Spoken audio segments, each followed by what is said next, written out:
ओम गुरुदेवाय नमः। ओम परमात्मने नमः। मानव धर्म शास्त्र से मास पारायण द्वितीय पड़ाव आरंभ। ध्यान गंभीर होवन जब लागा, हृदय माझ विवेक तब जागा। पलते होई अनुभव अनेका, मन दृष्टि श्वास भय हूँ एका। जब ध्यान गंभीरता से लगने लगा तब हृदय के भीतर विवेक पैदा होने लगा तथा क्षण भर में बहुत अनुभव होने लगे। मन दृष्टि व श्वास तब एक होने लग गए। समझ परई तब ही माही, बिनु प्राण मन अर दृष्टि नाही। बिनु प्राण बन ही नहीं भावा, भाव अभाव न दृष्टि सुहावा। तब मेरे हृदय में समझ में आ गया कि बिना प्राण शक्ति के मन और दृष्टि नहीं बन पाते हैं, बिना प्राण शक्ति के भाव नहीं पैदा हो पाते हैं तथा बिना भावों की दृष्टि नहीं बन पाती है। दृश्य बिनु नहीं जगत सुहाई, जगत अभावन माया उपजाई। मन ही जग मन जग विस्तारा, निगम पुराण सकल पुकारा। बिना दृष्टि के संसार का आभास नहीं होता है तथा बिना संसार के माया पैदा नहीं हो पाती है। इसलिए वेद पुराण सभी ने कहा है कि मन ही जगत होता है तथा मन के अनुरूप ही संसार का विस्तार होता है। ध्यान मांझ बुझहूँ मन खेला, जग सकल हेतु मन अकेला। कर ही मन ही भाव दीवारा, भूल ही जीव जगत कर तारा। मुझे ध्यान करते हुए मन का समस्त खेल समझ में आया कि अकेला मन ही समस्त संसार का कारण है। मन ही जीव के हृदय में भावों की दीवार पैदा कर देता है, जिससे जीव संसार में परमात्मा को भूल जाता है। मन जानई मन जीत है, मन भूलई तब हार। प्राण ते मन उपजत है, प्राणन चित्त आधार।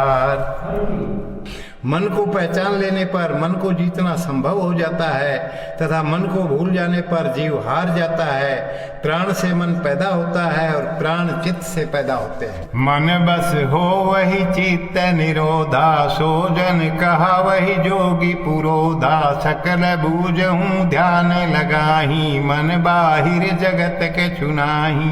मन को बस में कर लेने पर चित्त का निरोध हो जाता है तथा जो चित्त का निरोध कर लेते हैं वे योगी कहलाते हैं। मुझे ध्यान लगाने पर समझ में आया कि मन के बाहर जगत में कुछ भी नहीं है। होई द्वंद भाव बुद्धि उपजाई, भाव अनुरूप त्रिमति सुहाई। परहित रत जो हो वही भावा, बुद्धि सात्विक तह उपजावा। भावों के आपसी द्वंद से बुद्धि पैदा होती है, इसलिए भावों के अनुसार ही बुद्धि भी तीन प्रकार की होती है।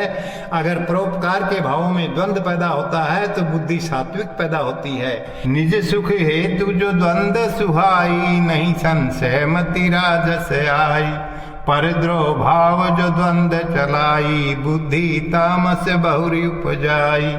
भावों में आपसी द्वंद अगर स्वयं के सुख के लिए चलता है तो उससे राजसिक बुद्धि पैदा होती है तथा दूसरों को परेशान करने के भावों में अगर द्वंद चलता है तो तामसिक बुद्धि पैदा होती है।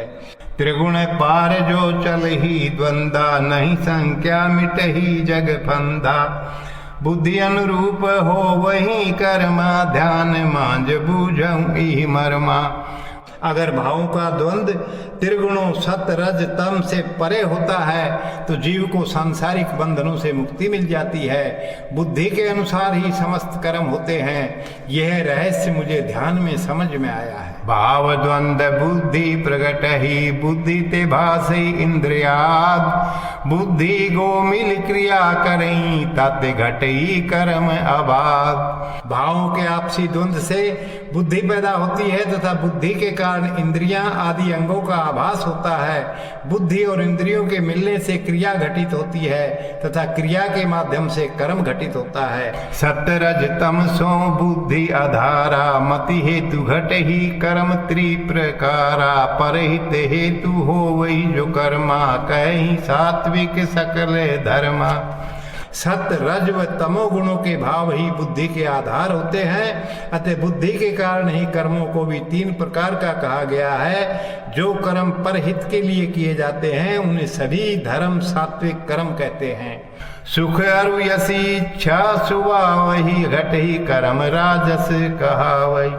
हेतु काम क्रोध मद लोभ अपारा, होई कर्म सोई तामस प्रकारा। जब मन में सुख और यश प्राप्त करने की इच्छा होती है तो जो कर्म होते हैं वे राजसिक कर्म कहलाते हैं, तथा जिन कर्मों का कारण काम, क्रोध, मद और लोभ होता है वे तामस कर्म कहलाते हैं। मति अनुरूप लाग ही जग सारा, सोई जगत भय हूँ त्रिप्रकारा। त्रिगुण प्रबल भाव एक धारा, बहत चलत सकल संसारा। बुद्धि के अनुसार ही समस्त संसार दिखाई देता है, इसलिए संसार भी 3 प्रकार का होता है। सत्य, रज और तम गुणों की प्रबल भावधारा होती है जिसमें समस्त संसार बहता चला जा रहा है। दया दान पर हित ही माही, सुख अरु धन इच्छा मन नाही। सतगुण प्रबल रजो गुण थोरा, सोई जुग त्रेता अनुभव मोरा। जब हृदय में दया, दान और परोपकार के भाव रहते हैं और सुख और धन की इच्छा नहीं सताती है, उस अवस्था में सतोगुण प्रबल होता है तथा रजोगुण थोड़ा बचा रहता है। मेरे अनुभव से संसार की इसी अवस्था को त्रेता युग की अवस्था कहा जाता है। सुतवित यसी इच्छा जो गाढ़ी, तामस कम जानी रजोगुण बाढ़ी। निज पर भाव प्रबल माया, जग द्वापर सोई मन समझाया। जब पुत्र, धन और यश की इच्छा प्रबल हो जाती है तब तमोगुण कम हो जाता है तथा रजोगुण बढ़ जाता है, जिससे मेरे तेरे के भाव पैदा होकर माया को प्रबल कर देते हैं। मेरे मन में यही समझ में आया है कि ये अवस्था ही द्वापर युग की अवस्था होती है। काम, क्रोध, मद आदि प्रबल, चाहूं दिशि तम अंधकार। कली सम देह लगाई तब जान, यह जुग कली विस्तार। जब क्रोध और मद के भाव बहुत प्रबल होते हैं तब चारों तरफ तामसिक भावों का अंधकार छा जाता है और शरीर मशीन की तरह लगने लग जाता है। इसी को संसार की कलयुग की अवस्था कहा जाता है। गुण पार नहीं तय भल मंदा, सतजुग सोई मूल आनंदा। ई भांति भय जुग चारी, कहूँ अनुभव सत्य विचारी। जब तीनों गुणों से जीव मुक्त हो जाता है तब अच्छे बुरों का भेद भी मिट जाता है। उसी गुणातीत अवस्था को सतयुग की अवस्था कहा जाता है जो आनंद का मूल होती है। इस प्रकार कलयुग, द्वापर, त्रेता और सतयुग की 4 अवस्थाएं होती है। मैं मेरे अनुभव को सत्य मानकर कह रहा हूँ। अब कहूँ जुग लक्षण विस्तारी, मति अनुरूप ही विचारी। करहूँ क्षमा प्रभु अवगुण मोरे, लिखहूँ सकल प्रेरणा तोरे। अब मैं यहाँ युगों के लक्षणों को विस्तार पूर्वक मेरी बुद्धि के अनुसार हृदय में विचार कर बताता हूँ। हे प्रभु, मेरे अवगुणों को क्षमा करना, मैं तो सब कुछ आपकी प्रेरणा से ही लिख रहा हूँ। तामस बहुकल युग कहाई, माया परिवार तह लहलाई। काम, क्रोध, मद, लोभ, अहंकारा, सकल जानहु माया परिवारा। तमोगुण जब बहुत बढ़ जाता है तब वो कलयुग की अवस्था कहलाती है, जहां पर माया का परिवार बढ़ने लगता है। काम, क्रोध, मद, लोभ व अहंकार, इन सबको माया का परिवार जानना चाहिए। बहुसुत सुता माया उपजाई, छल छदम ईर्ष्यादि कटुताई। झूठ फरेब बहुरी मकारी, सकल जानहु माया नातेदारी। माया के बहुत से पुत्र पुत्रियां पैदा किए हुए हैं जिनमें छल, छद्म, ईर्ष्या आदि तथा कटुता रूपी पुत्र पुत्रियां हैं। झूठ, फरेब और धोखाधड़ी आदि भाव माया के रिश्तेदार होते हैं।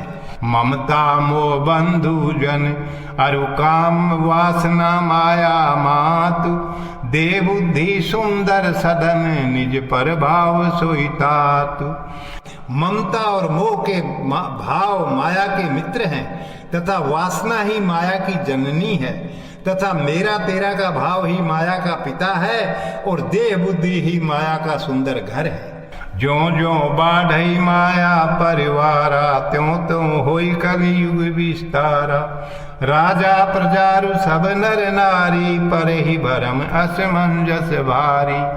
जैसे जैसे माया का परिवार बढ़ने लगता है वैसे वैसे कलयुग का विस्तार होने लगता है तथा राजा, प्रजा और समस्त नर नारी भ्रमित होकर किम कर्तव्य विमूढ़ हो जाते हैं।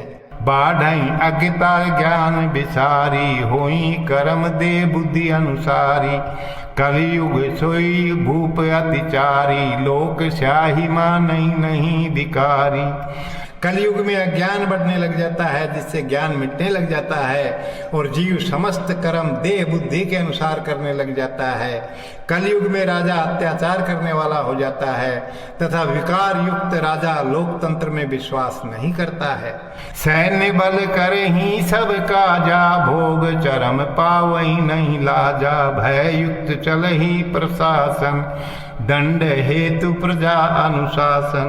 सेना के बल पर ही राज्य का संचालन होता है और राजा अति भोगवादी होता है, फिर भी लज्जा नहीं पाता है। सारा प्रशासन भय के कारण चलता है तथा जनता भी दंड के भय से अनुशासित होती है। परहित बूझई नहीं कोई, शोषक अति होवई बड़ सोई। नीति धर्म जेहि मानहि प्राणी, हंस ही लोग जानी अज्ञानी।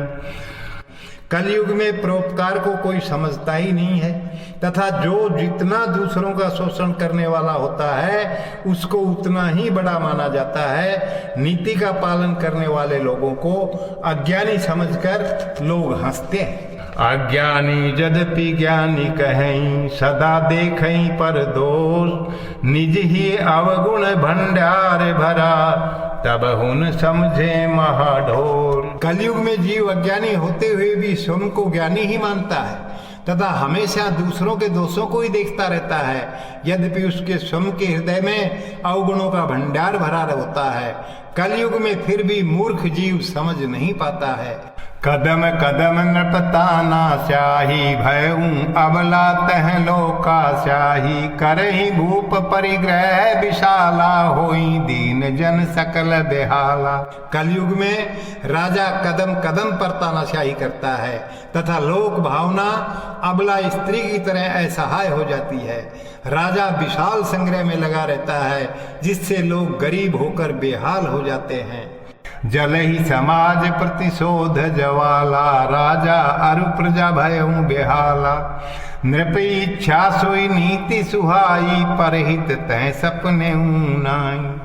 सारा समाज बदले की आग में जलता रहता है तथा राजा और प्रजा दोनों की बेहाल अवस्था रहती है। कलयुग में राजा की इच्छा ही नीति बन जाती है, जहाँ पर परोपकार स्वप्न में भी नहीं होता है। दल फस ही स्वार्थ दल माही, कथनी करनी बहु भेद बढ़ाई। नीति विमुख होई दल पर धाना, लक्ष्य ही तय सत्ता पाना। सभी राजनीतिक दल स्वार्थ रूपी दलदल में फंस जाते हैं, जिससे दलों की कथनी और करनी में बहुत भेद हो जाता है। सभी प्रमुख दल नीति विमुख हो जाते हैं और सत्ता प्राप्त करना ही उनका लक्ष्य हो जाता है। स्वार्थ हेतु हिंसा तांडव, नीति न चलहि को मानव। धर्म अर्थ आतंक चहुओरा, भय बदरा बरसई घन घोरा। स्वार्थ के कारण समाज में हिंसा का तांडव होता रहता है तथा कोई भी मानव नीति पर नहीं चलते हैं। धर्म और अर्थ के नाम पर चारों तरफ आतंक छाया रहता है, जिससे समाज में भय का वातावरण बन जाता है। झूठ साच सब एक सम, जग भयऊं स्वार्थ प्रधान। परहित सपने नहीं, राजा प्रजा भई खींचा तान। झूठ और सच एक समान हो जाते हैं और संसार में स्वार्थ ही प्रधान हो जाता है। परहित की बात तो कोई सपने में भी नहीं सोचता है तथा राजा प्रजा के बीच खींचतान की स्थिति बनी रहती है। तामस धर्म देह कली समाना, चिंता नरक हेतु अज्ञाना। धर्म अनुरूप सदा भा समाजा, तामस धर्म तब काह सुकाजा। जब तामसिक भावों को धारण किया जाता है तब शरीर यंत्र की तरह लगने लग जाता है, जिससे जीव अज्ञान के कारण चिंता रूपी नरक में पड़ जाता है। धर्म के अनुसार ही समाज का स्वरूप बन जाता है। अतः कलयुग में तामस धर्म होने पर अच्छे कार्य कैसे हो सकते हैं। भूत प्रेत अरु पूजई पिशाचा, जानई नहीं कोई झूठन साचा। पर द्रोह हेतु करई सब पूजा, भूत प्रेतादि छाड़न जानहि दूजा। कलयुग में भूत और पिशाचों की पूजा करते हैं तथा झूठ और सत्य के भेद को कोई नहीं जानते हैं। दूसरों को परेशान करने के लिए ही पूजा करते हैं। तथा भूत प्रेत आदि को छोड़कर दूसरा कोई देवता नहीं जानते हैं। नाम धर्म करही बहु पाखंडा, अज्ञता हेतु चढ़ावहि मुंडा। मर्म धर्म जानई नहीं कोई, पशुवत जीव ही जीव अज्ञ सोई। धर्म के नाम पर कलयुग में बहुत पाखंड किए जाते हैं तथा अज्ञानता के कारण बलि दी जाती है। धर्म के रहस्य को कोई नहीं जानते हैं और अज्ञानी जीव पशु की तरह जीवन जीते हैं। कर्म सब होई धर्म अनुसारी, बन है समाज कृत्य विचारी। धर्म कर्म सदा मेल अटूटा, तामस धर्म होई कर्म कलूटा। धर्म के अनुसार ही कर्म होते हैं तथा कर्मों के अनुसार समाज बनता है, इसलिए धर्म और कर्म का अटूट संबंध होता है तथा तामसिक धर्म होने पर दूषित कर्म ही होते हैं। भाव से धारणा बने, धारणा से धर्म महान। धर्म ते सब कर्म घटे, कर्म ते सकल जहान। जैसा भाव होता है वैसी ही धारणा बन जाती है और धारणा के अनुरूप धर्म बन जाता है। धर्म के अनुरूप ही कर्म होने लगते हैं और कर्म के अनुसार ही समाज का स्वरूप बनता है। तामस मन तो जीव सहाई, सोई कल जुग अंध कहाई। जंत्र तंत्र बहु जादू टोना, पाखंड प्रसार दिसी चौकोना। तब जीव का मन भाव तामसिक होता है तो जीव असहाय हो जाता है और उसी अवस्था को अंधा कलयुग कहा जाता है। उस अवस्था में जंत्र तंत्र और जादू टोना का बोलबाला हो जाता है तथा चारों दिशाओं में पाखंड फैल जाता है। आहार विहार बहु तामसता ही, दशा दूर कलयुग कहन जाई। नारी पुरुष आत्म बलहीना, पशु बल प्रबल हेतु दशा दीना। आहार व्यवहार में बहुत तामसिकता होती है। कलयुग की दुर्दशा का वर्णन नहीं किया जा सकता है। कलयुग में नारी पुरुष सब में आत्मबल की कमी होती है तथा पशु बल ही प्रबल होता है, जिससे दीन अवस्था आ जाती है। ध्यान ज्ञान जान नहीं कोई, जब तप सपने नहीं होई। अबला बन है भोग समाना, सब डूबई समाज मद पाना। ध्यान ज्ञान को कोई नहीं जानते हैं तथा जप तप का विचार तो सपने में भी नहीं आता है। स्त्री को केवल भोग की वस्तु माना जाता है तथा पूरा समाज अहंकार के नशे में डूबा रहता है। कली दे बरत ही नर नारी, भोगई चिंता नरक अति भारी। कल जुग नरक बहु प्रकारा, पावई जीव स्वभाव अनुसारा। स्त्री पुरुष शरीर को मशीन की तरह मानते हैं जिससे चिंता रूपी नरक भोगते हैं। कलयुग में नरक रूपी चिंता बहुत प्रकार की होती है जो जीव के भाव के अनुसार होती है। स्वर्ग नरक दे बसे नहीं, कहीं गगन के पार। तामस भाव नरक देते हैं, भल भाव स्वर्ग द्वार। स्वर्ग और नरक की अवस्था शरीर में ही होती है, ये दोनों आकाश के पार नहीं होते हैं। तामसिक भाव चिंता रूपी नरक देते हैं और अच्छे भाव सुख रूपी स्वर्ग दिखाते हैं। अब यह कहूँ नरक विस्तारा, कई विधि पर ही जीव विचारा। नरक मार्ग बहु काल माही, काम क्रोध मदादि लोभ सबाही। अब मैं यहाँ चिंता रूपी नरक को विस्तार पूर्वक बताता हूँ जिसमें बेचारा जीव कैसे फंस जाता है। कलयुग में चिंता रूपी नरक के बहुत से रास्ते होते हैं। काम क्रोध मद लोभ आदि तामसिक भाव चिंता रूपी नरक के मार्ग हैं। होय क्रोध जीव ताप विशेषा, सोई नरक जलन जीव कलेसा। जीव जब होई मद अंधा, पर ही नरक मल मूत्र गंदा। जब जीव को क्रोध आता है तो विशेष कष्ट होता है, इसी को जीव का जलन रूपी नरक कहा जाता है। तथा जीव जो मद में अंधा हुआ रहता है तब मल मूत्र रूपी गंदा नरक कहलाता है। काम विकल सोई नरक घोरा, धूमन होई वासना क्षुधा ही लोरा। लोभ लिप्त जीव जब हो वही, तेल गरम सो देह ढो वही। जीव जब काम की इच्छा की भावना से व्याकुल हो जाता है तब वो घोर नरक की अवस्था होती है जिसमें जीव वासनाओं के वशीभूत होकर सो भी नहीं पाता है। जीव जब लोभ की भावना में लिप्त हो जाता है उसी को शरीर पर गर्म तेल डालने वाला नरक कहा जाता है। जीव ही जब आवे ईर्ष्याई, मारा मारी सोई नरक सुहाई। लालसा उठई जे ही मन माही, बरसई अंगार जलन छाई। जीव के हृदय में जब जलन का भाव आ जाता है, उसी अवस्था को आपस में मारा मारी करने वाला नरक कहा जाता है, तथा लालसा पैदा हो जाना ही आग बरसाने वाला नरक कहा जाता है, जिससे जीव को जलन होती रहती है। तामस भाव दे सकल देवही, जीव चिंता पार, चिंता ते जीव विकल अरु, चिंता ही नरक प्रकार।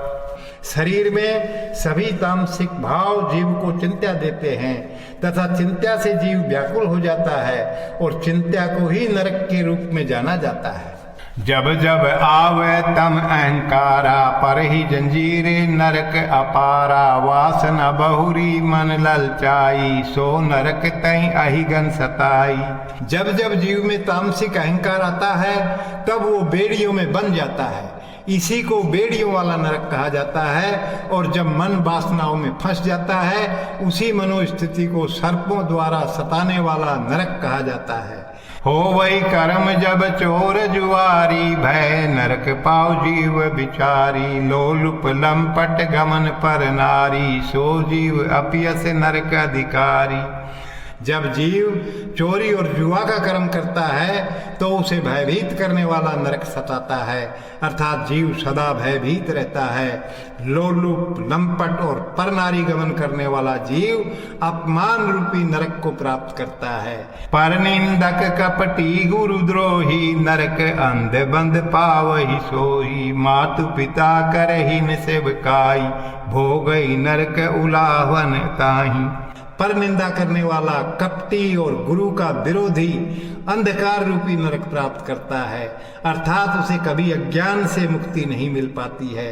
जो माता पिता की सेवा नहीं करते हैं, उन्हें उलावहन रूपी नरक चिंता सताता है। पति पत्नी जो करे ही झगड़ा, पर ही नरक जात ना तगड़ा, ज्ञानी जन जे करी अपमाना, सोई नरक अंधकूप समाना। पति पत्नी जो आपस में झगड़ा करते हैं, वे यातना रूपी नरक में पड़ते हैं, तथा ज्ञानी लोगों का अपमान करने वाले अंधकूप रूपी नरक में पड़ते हैं।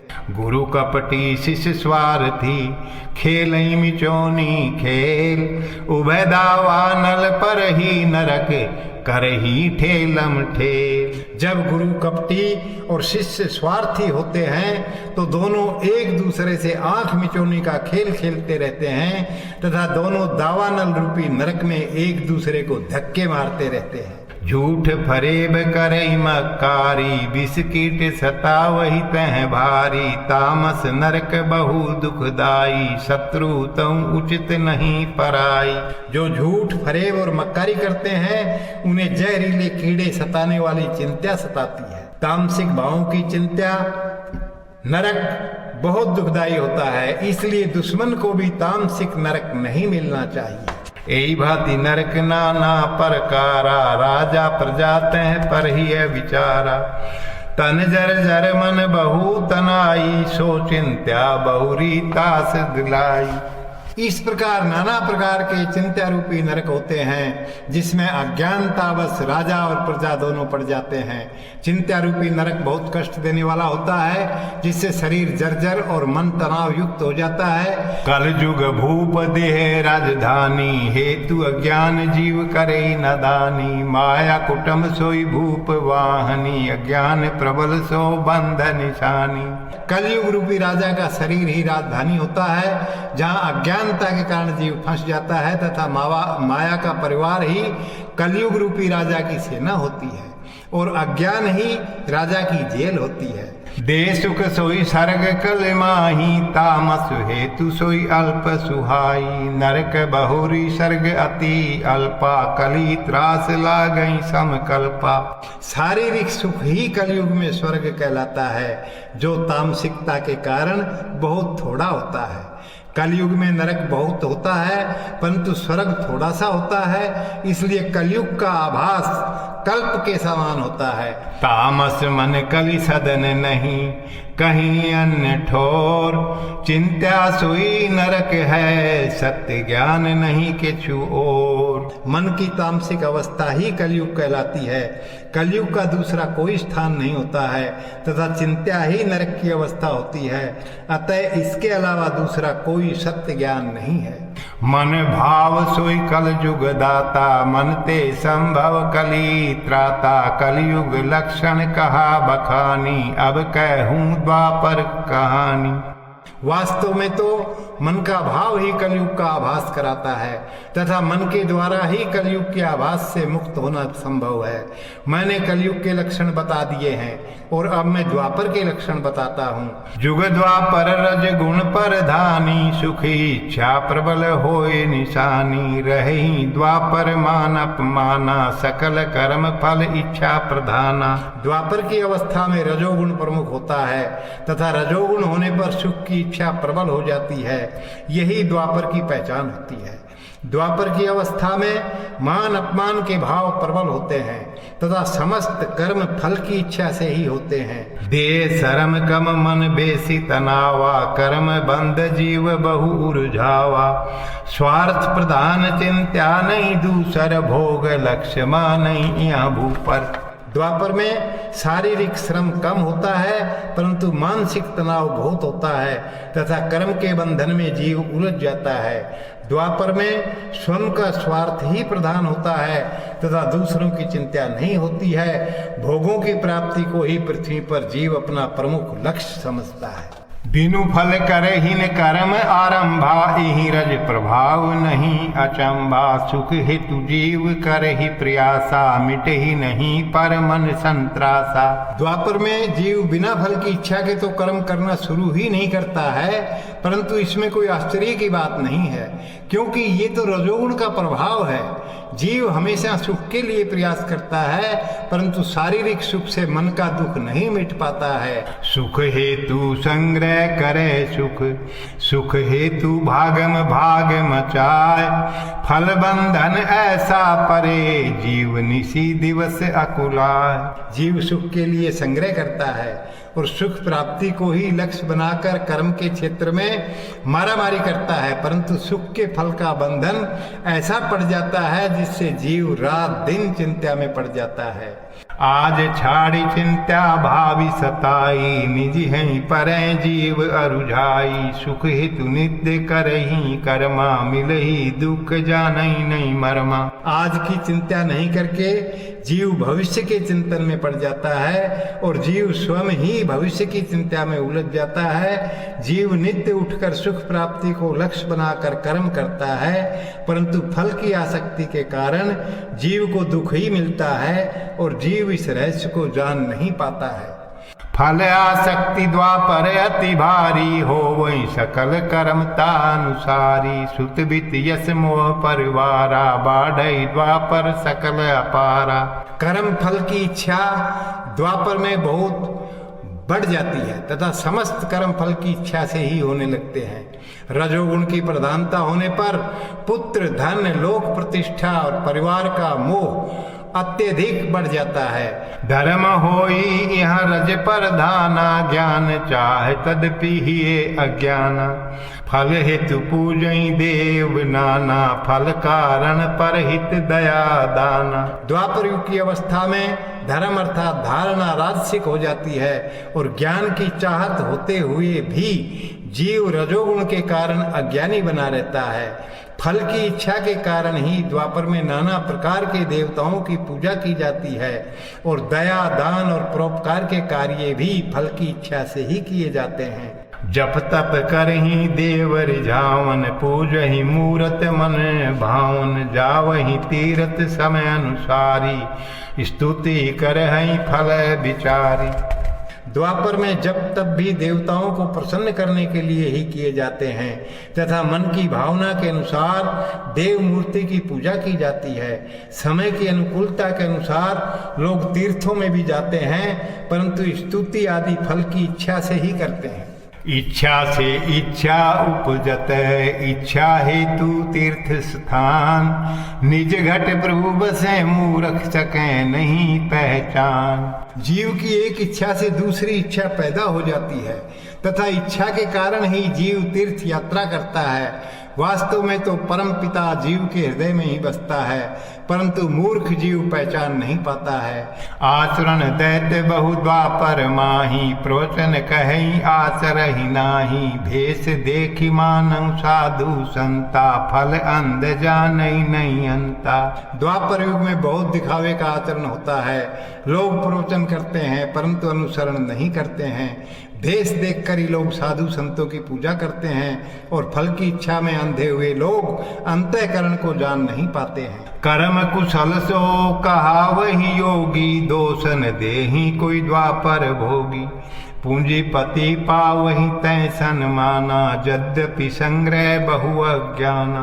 कर्म में जो कुशल होता है उसी को द्वापर में योगी कहते हैं तथा द्वापर में भोग को बुरा नहीं मानते हैं। हालांकि संग्रह घोर अज्ञान ही होता है, फिर भी पूंजीपति द्वापर में बहुत सम्मान प्राप्त करते हैं। साधु बोलई ठकुर सुहाती, माया बहुत सकल न चाती। बहुविध भौतिक ताप सताई, भोग अधीन सब लोग लुगाई। द्वापर में माया सब जीवों को नाश नचाती है तथा साधु लोग भी लोगों को खुश करने वाली वाणी ही बोलते हैं।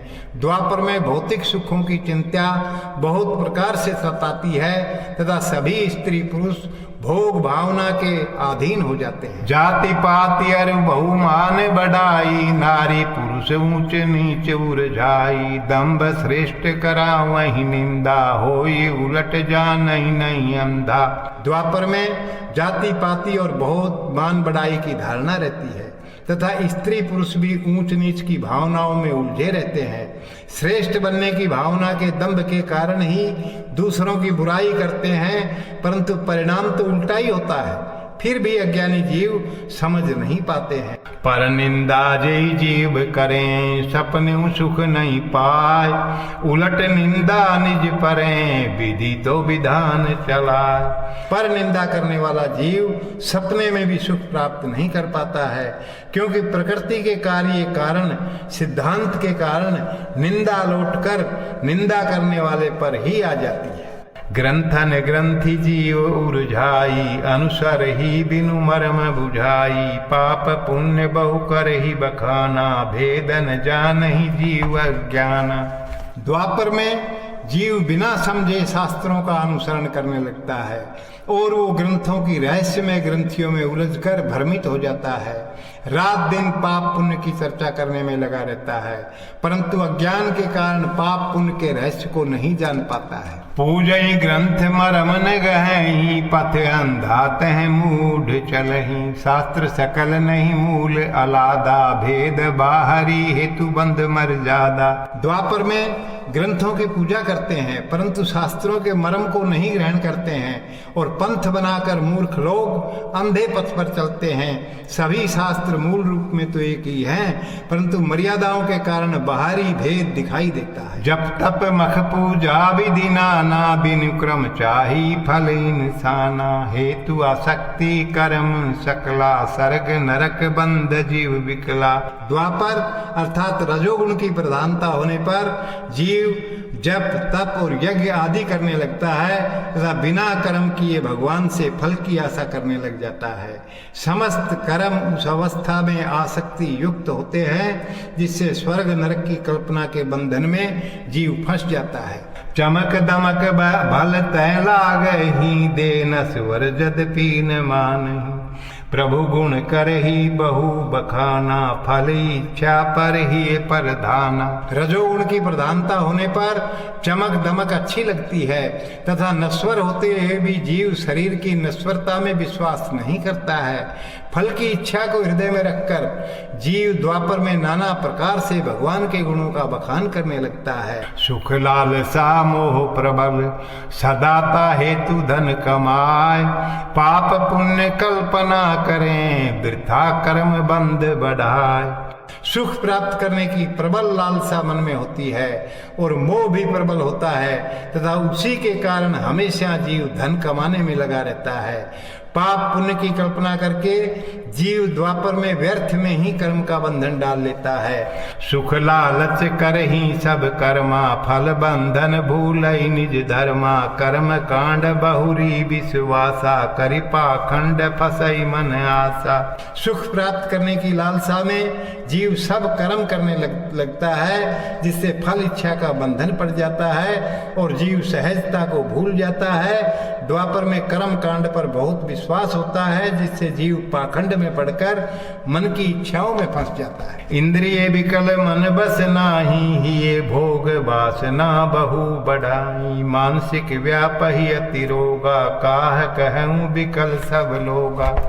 रजोगुण बढ़ने पर इंद्रियां व्याकुल हो जाती है तथा मन बस में नहीं रह पाता है तथा शारीरिक भोगों की वासना हृदय में प्रबल हो उठती है, जिससे जीव के मानसिक रोग बढ़ जाते हैं।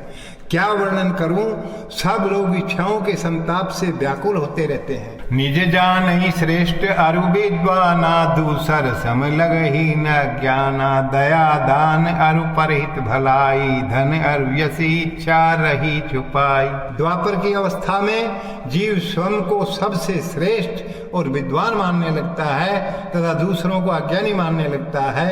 रजोगुण के प्रभाव में जीव दया दान परहित और भलाई आदि कार्य या तो धन कमाने के लिए करता है या फिर समाज में लोक प्रतिष्ठा पाने की इच्छा छिपी रहती है। समान बताए चराचर प्राणी, खुद कराई पूजा महाज्ञानी, परम ज्ञान कर ही उपदेशा, ग्रह आसक्त मन बहु कलेसा। रजोगुण प्रभावी जीव बातों बातों में तो समस्त प्राणियों को समान बताता है, परंतु मौका मिलने पर स्वयं की पूजा करवाने से नहीं चूकता है। वो परम ज्ञान का बहुत उपदेश करता है, परंतु स्वयं घर की आसक्ति में पड़कर दुखी होता रहता है। सफलता का दंभ भरे, विफलता प्रभु दोष लगाए, वासना द्वापर प्रबल अति, भोगी जीव जग भर माय। रजोगुणी जीव सफल होने पर स्वयं को सफलता का कारण मान लेता है तथा असफल होने पर प्रभु को दोष देने लगता है। द्वापर में वासना बहुत प्रबल होती है, जिसमें भोग कामना वाला जीव पड़कर भ्रमित होता रहता है। हरम नाच पर नारी गमना, मदपान आदि रजोगुण लखना, प्रमाद बस सारी दिनचर्या, नारी चिंतन खंडित ब्रह्मचर्या। जो हरम में नारियों का नृत्य कराते हैं और मद्यपान करते हैं तथा पर स्त्री गमन करते हैं, ये सब रजोगुण के प्रभाव के लक्षण हैं। ऐसे लोगों की दिनचर्या प्रमादवशी होती है तथा पर नारी के चिंतन से ब्रह्मचर्य खंडित होता रहता है। पदलिप्सा अरु चाटुकताई, भोग अधीन सब लोग लुगाई, लोगन ही लालच बहु भांति, सुख जुगत खोजहु दिन राति। पद प्राप्त करने की लालसा, चाटुकारिता और भोग इच्छा सब स्त्री पुरुषों को अधीन किए रहती है।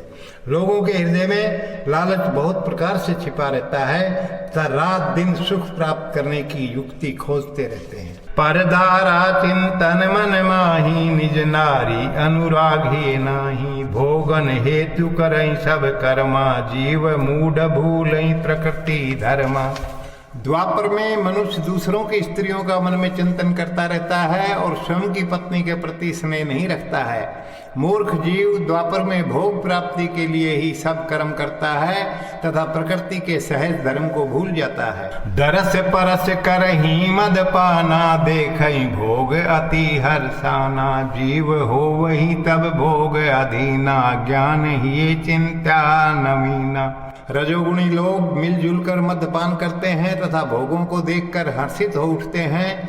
रजोगुण से जीव भोगों के अधीन हो जाता है तथा जीव के हृदय में अज्ञान छा जाता है, जिससे नई नई चिंताएं पैदा होने लग जाती है। देह जर जर गोसाय तब हून मन अघाय, भाव सागर उत्ताल भयऊं, चिंत्या दावा नल जलाय। सारा शरीर जर्जर हो जाए तब भी मन भोगों से नहीं अघाता है।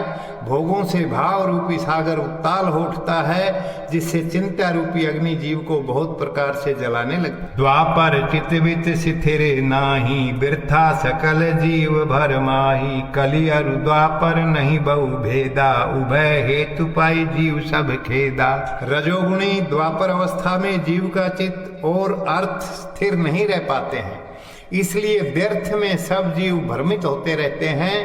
कलयुग तामसिक और द्वापर रजोगुण में बहुत ज्यादा अंतर नहीं होता है, क्योंकि राजसिक और तामसिक गुण जीव को भाव रूपी कष्ट देते हैं। द्वापर सुख दुख एक समाना, भंवर जाल तह जीव फसाना। अष्ट सुख होई द्वापर माही, निगम पुराण सो सर्ग बताई। द्वापर युग राजसिक अवस्था में सुख दुख एक समान मात्रा में होते हैं, जिनके भंवर जाल में बेचारा जीव फंस जाता है।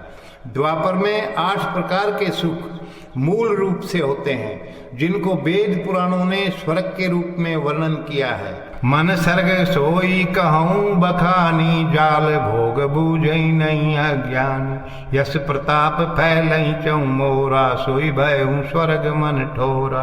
अब मैं मन में निवास करने वाले स्वर्ग का वर्णन कर रहा हूँ, जिसको अज्ञानी लोग भोग के जाल में पड़कर समझ नहीं पाते हैं। जब रजोगुण के प्रभाव के कारण जीव का यश चारों तरफ फैलने लग जाता है, तो वो अवस्था ही मन को सुख स्वर्ग की अनुभूति देने वाली होती है। भूषण बसन व्यंजन नाना, मिल ही सकल मन अनुमाना। सोई भा प्रथम स्वर्ग प्रकारा, पावहि जीव कर्म अनुसारा।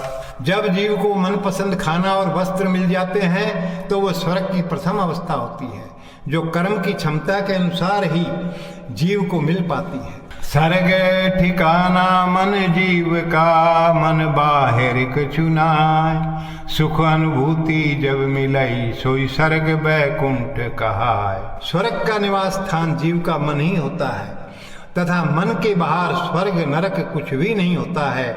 जीव को जब सुख की अनुभूति होती है, वो अवस्था ही स्वर्ग और बैकुंठ की कहलाती है।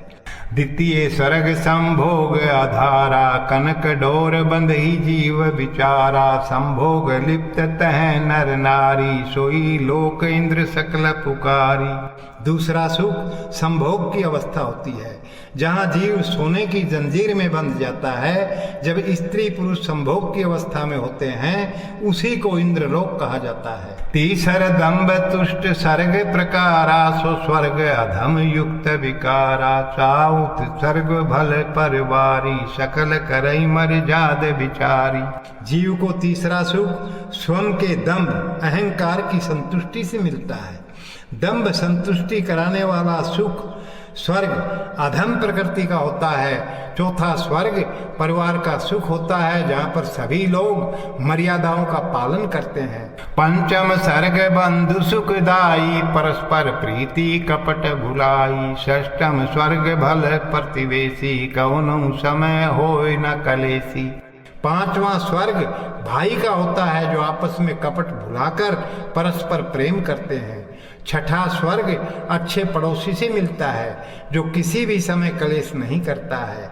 सप्तम स्वर्ग हरि गुण गाना, मन मत होए जीव मस्ताना। दया दान तह अवसर पाई, श्रोणई यश जीव सुखदाई। सातवां स्वर्ग प्रभु का गुणगान करने पर मिलता है, जिससे जीव का मन एकाग्र हो जाता है और जीव मस्त हो जाता है। इस अवस्था में जीव को दया दान आदि का अवसर मिलता है, जिससे जीव को यश प्राप्त होने लगता है, जो जीव को सुख देने वाला होता है। अष्टम स्वर्ग जन सेवकाई, पावहि बिरला द्वापर माही। एई भांति द्वापर स्वर्ग सुहाई, नहीं गगन पार सत्य बताई। आठवां स्वर्ग वो अवस्था होती है जिसमें लोग जीव की सेवा में लग जाते हैं। इस अवस्था के स्वर्ग को कोई बिरला जीव ही प्राप्त करता है। इस प्रकार द्वापर में मन के अंदर ही स्वर्ग की प्राप्ति होती है। मैं सत्य बता रहा हूँ, आकाश के परे कोई स्वर्ग नहीं होता है। मन कल्पना जग भ्रमित ही, नहीं विवेक विचार। निज सुख दुख निज बस वृथा, देई दोष करता। मन की कल्पनाओं के कारण सारा संसार भ्रमित हो रहा है, तथा कोई हृदय में विचार करके नहीं देख रहा है कि जीव स्वयं ही स्वयं के सुख दुख का कारण होता है। परमपिता को तो व्यर्थ में दोष लगाया जाता है। द्वापर स्वर्ग नहीं सुस्थाई, छीजत तह नहीं बार लगाई। छीजई स्वर्ग नरक आवही, बहुविधि सोई जीव सतावही। द्वापर रजोगुणी अवस्था के सुख स्थायी नहीं होते हैं, इसलिए नष्ट होने में समय नहीं लगता है। और जब स्वर्ग नष्ट होने लगते हैं तो नरक चिंता आ जाती है, जो जीव को बहुत प्रकार का कष्ट देने लगता है। द्वापर नरक हूँ अष्ट प्रकारी, भोगई जीव सुकर्म अनुसारी। प्रथम नरक भय अपमाना, ताप जीव तय ही अकुलाना। द्वापर में रजोगुण में चिंता नरक भी 8 प्रकार की होती है, जो जीव को कर्मों के अनुसार सताती है। द्वापर में पहला नरक अपमान का भय होता है, जिससे जीव के हृदय में तपन होने लगती है। दूसर नरक पर सुख देखी, ये जलन मन ताप विशेषी। तीसर नरक पर निंदा भावा, कारण जीव बहु तड़पावा। द्वापर में दूसरे प्रकार की चिंता दूसरों के सुखों को देखकर होती है, जिससे जीव के हृदय में जलन और मन में तप्त होने लगती है। तीसरी चिंता दूसरों की निंदा से होती है, जिसमें पढ़कर जीव बिना कारण के ही तड़पने लगता है। चौथ नरक होई देह विकारी, भोग सुलभ सके न भोग विचारी। पंचम नरक कलह परिवारा, पाई पल पल दुख जीव विचारा। चौथे प्रकार की चिंता देह के विकारों से पैदा होती है। उस अवस्था में जीव को सारे सुख सुलभ होते हैं, परंतु शारीरिक विकारों के कारण जीव भोगों को भोग नहीं पाता है। पांचवा नरक परिवार में कलेश होने से होता है, जिससे जीव पल पल में दुख भोगता है। जो सुख नहीं परिवार में, कबहू न बाहिर मिल पाए। नरक भोग मूढ़ जन, बिरथा जन्म मनुष्य का जाय। जब परिवार में ही सुख नहीं है तो जीव को बाहर भी सुख नहीं मिल पाता है। मूर्ख लोग इस रहस्य को नहीं जान पाते हैं, इसलिए चिंता रूपी नरक भोगते रहते हैं, जिससे उनका मनुष्य जन्म लेना व्यर्थ ही चला जाता है। रामो नारायण नारायण नारायण, रामो नारायण नारायण